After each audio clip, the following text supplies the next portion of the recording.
বরযাত্রী গিয়ে মেনু কি কি আছে দেখি, আর খাবার না পেয়ে গালে হাত দিয়ে তো আমি বসেই পড়েছি। প্রথমে চলে আসলো পাতা, জল, স্যালাড আর লেবু। তারপর চলে আসলো গরম গরম পকোড়া, সত্যি গরম ছিল ভীষণ। তারপর চলে আসলো আমার ফেভারিট ফ্রাইড রাইস, আর এদিকে ছোলা আর পনির। আমি দেখো ছোলা থেকে পনিরটা বেছে বেছে খাই, তোমরা কে কে খাও বলো তো এইভাবে। তো আমি আবার ফ্রাইড রাইস নিয়ে নিয়েছি, ভাত ছিল আমি ভাত নিইনি, ফ্রাইড রাইসটা বেশি ভালো লাগে জন্য ফ্রাইড রাইস নিয়ে নিয়েছি। আর এদিকে ছিল বাটা মাছ। বাটা মাছ আমি নিইনি, আমি সুরজিতের থেকে ভিডিওটা করেছি।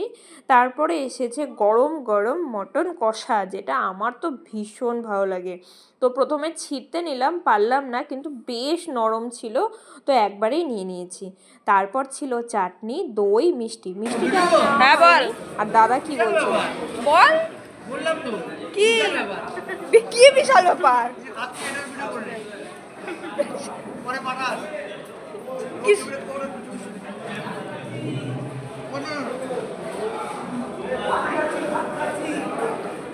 সবাই মিলে হাসাহাসি তো হবেই।